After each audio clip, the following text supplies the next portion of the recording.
YouTube, what's going on? It's your favorite Misfit FM, checking back in with another YouTube video. Today, we're going to be talking about a lot of different things. Originally, the video is going to be at the center of it about my editing process on Instagram. If you're a follower of Misfit Sasuke on Instagram, if you're not, links in the description for all my socials that I'm on. But today, earlier today, specifically, because I'm recording this Thursday evening / night, some Boruto news dropped. So I want to first highlight that and then getting to my editing process, because I feel like that Boruto news definitely needs to be talked about. So we're going to start off with that and then head into my editing process for today's YouTube video. Let's first discuss the Boruto news. Now, if you've been living under a rock, which I know many of you aren't, well, let's kind of highlight it. So V-Jump, you know, the lovely magazine cover that comes out every month of numerous anime characters and whatnot. They came out with a new cover, which I'm gonna be honest, I was not expecting. Bam, on your screen, a new cover featuring Boruto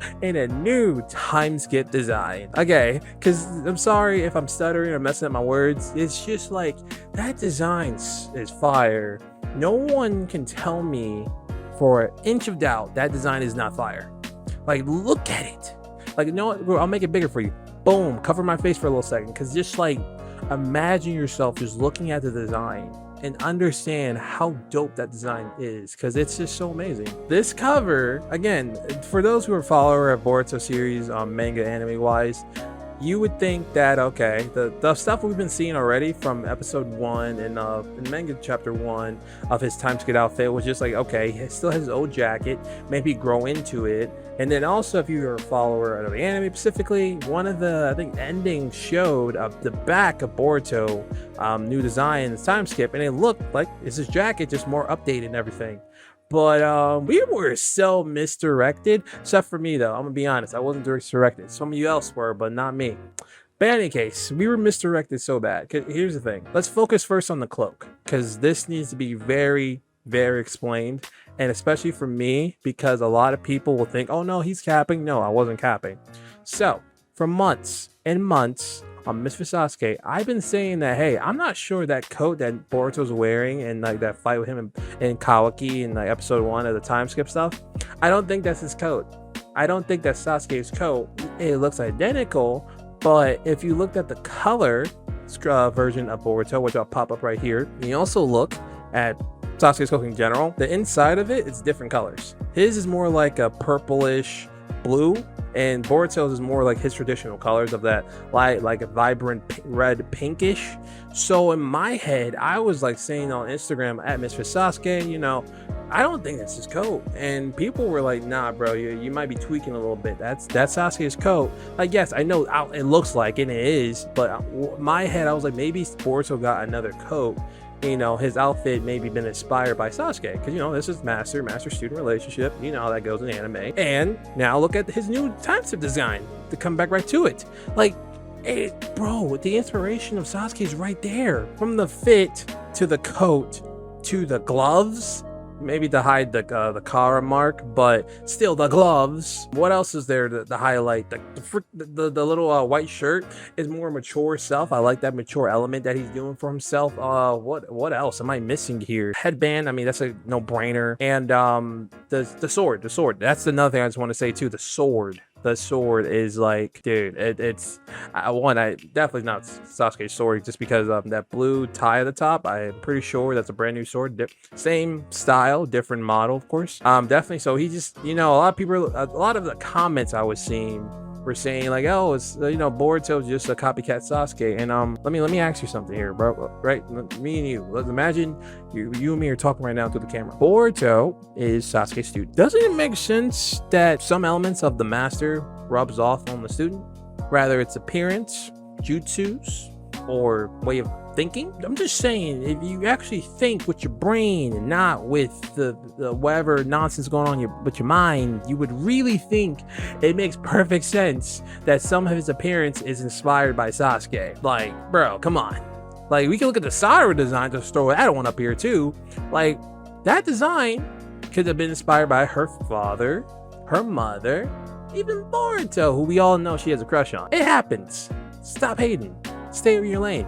Please, stay in your lane. But in any case, overall, this design is fire. I really love the design. If you want to get more of my thoughts on it, obviously I made a post that came out yesterday on Misfit Sasuke, so make sure to check out that post, show it some love. That gives you kind of more of my initial designs and concepts as well. Also shout out to Hokage Edits. He gave me some photos to use for that post, appreciate that. But yeah, overall, this Boruto design, this V-Jump cover in general, I love it, man. For those who aren't familiar, Boruto 2 Blue Vortex will return on August 20th with a new chapter.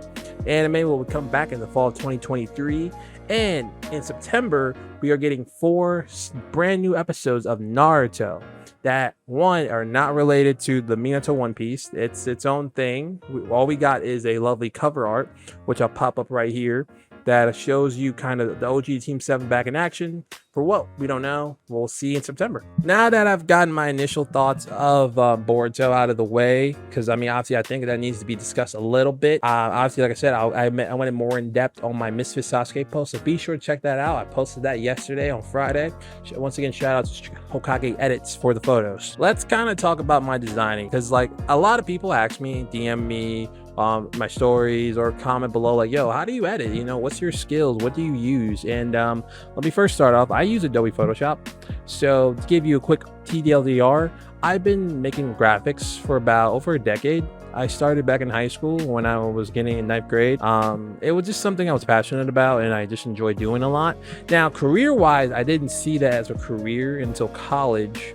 Around my sophomore, junior year, you know, I was a broke college student, and a lot of things started to happen for me where I could see money being made in it. And I made a lot of good money, rather than working for a university, doing stuff over there, or working as a freelancer, doing a lot of crazy things with great clients like the Disneys, Netflix, Who's of the world. But I've done a lot of opportunities with my graphic design, also video production skills, you know, because editing YouTube videos is not easy, but it's not hard. So I'm a kind of consider myself a jack of all trades.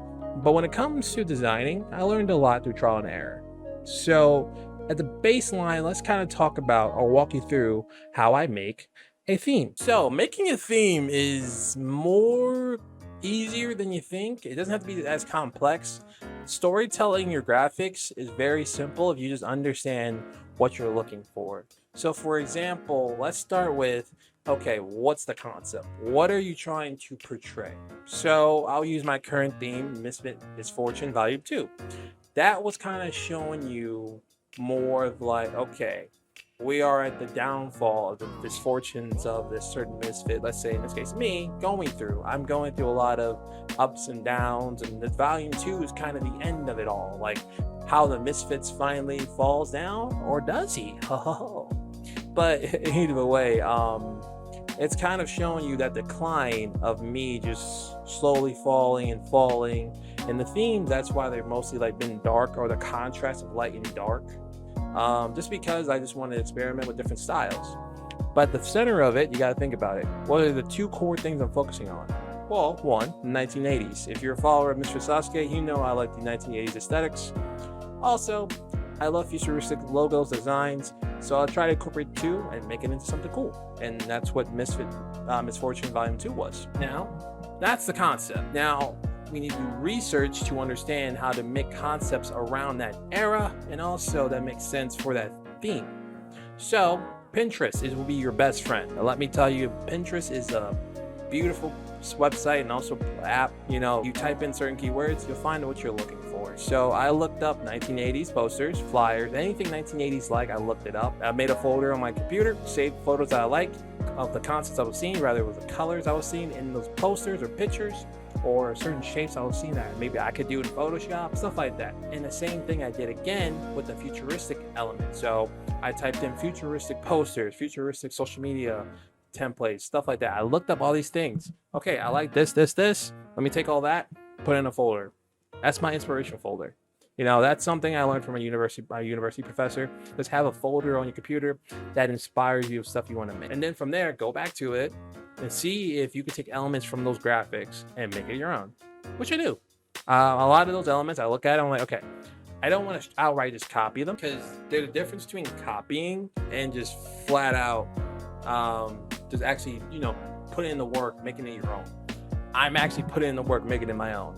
Just flat out copying it someone else's work is not in my ballpark. I hate doing that type of stuff. And I you know, anyone who does that type of stuff, really think about it. At the bare minimum, just give credit to that person if you're just mimicking their style to a T, like you're just straight up copy. But if you're taking elements of it, if you want to highlight them, show them some love, show them some love. But how I go about it is I take elements from different graphics and I make it my own to tell my story through my graphics. So that's the next step. Now I did the research. After I got establishing the concept, let's make the thing. Now, making a design is very, very complex. It can be very complex if you make the design complex, but it's more simple than you think. So I'll pop up again the post from yesterday, which was as I'm recording this is on a Thursday, but by Saturday the video will be up and also that post will be up.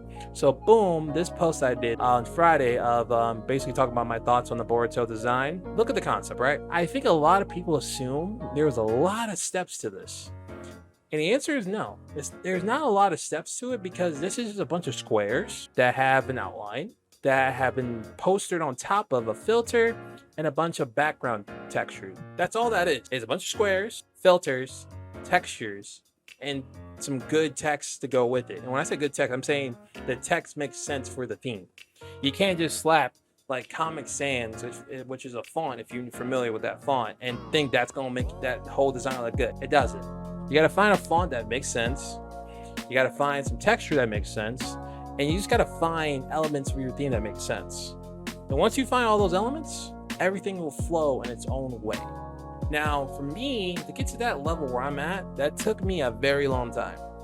Now, obviously, especially with the textures and assets that you're seeing on this graphic, those are not something that, you know, I just randomly had already. I have a folder on my computer that I've spent decades just building of assets, whether it's backgrounds, icons, logos, whatever, just to kind of like learn to have elements to put onto graphics, like you see one right here.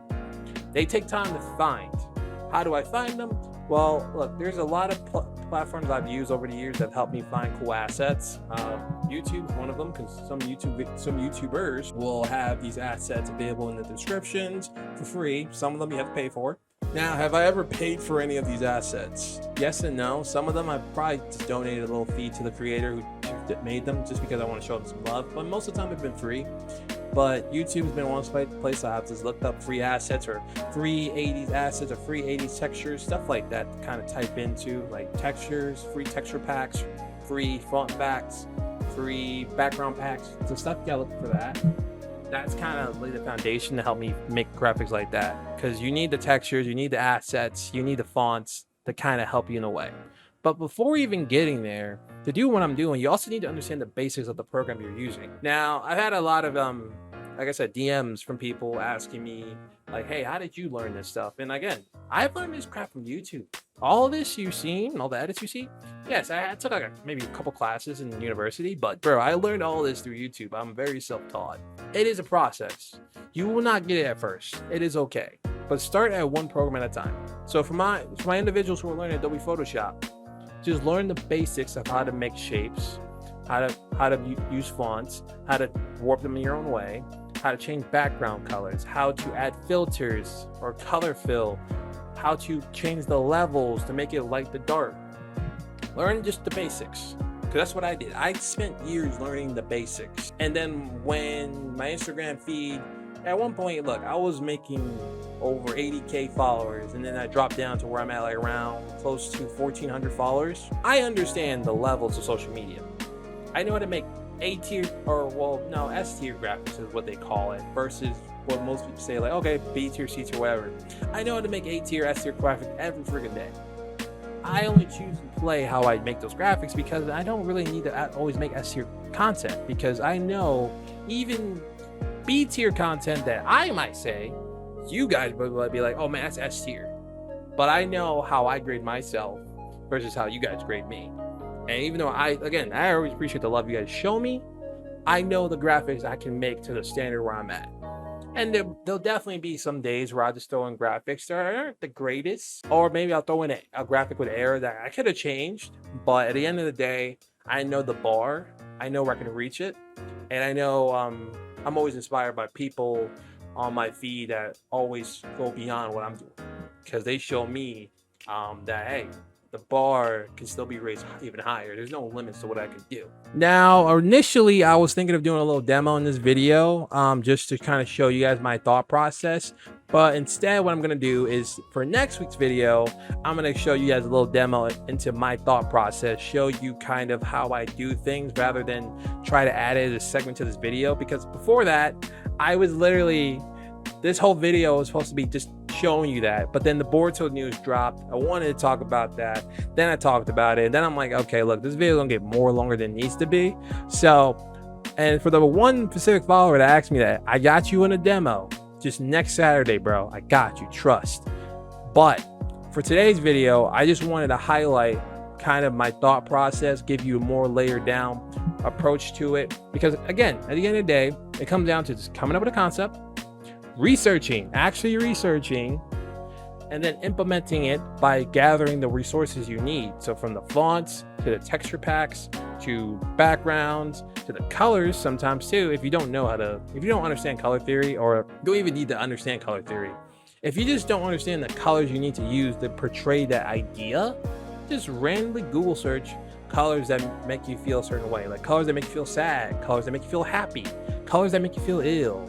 Like, or look up websites that'll give you color palettes that'll help you better make whatever you're trying to make. Sometimes I don't know the colors I want, so I'll look up color palettes on websites. Adobe has a nice little Adobe color where I can look at different colors that are made by users. There's plenty of other websites that are not coming to my brain, but there's websites out there that will help you figure out a color theme. So definitely look at those resources. At the end of the day, enjoy the content you're making. Have fun. Like, forget about the judging aspect.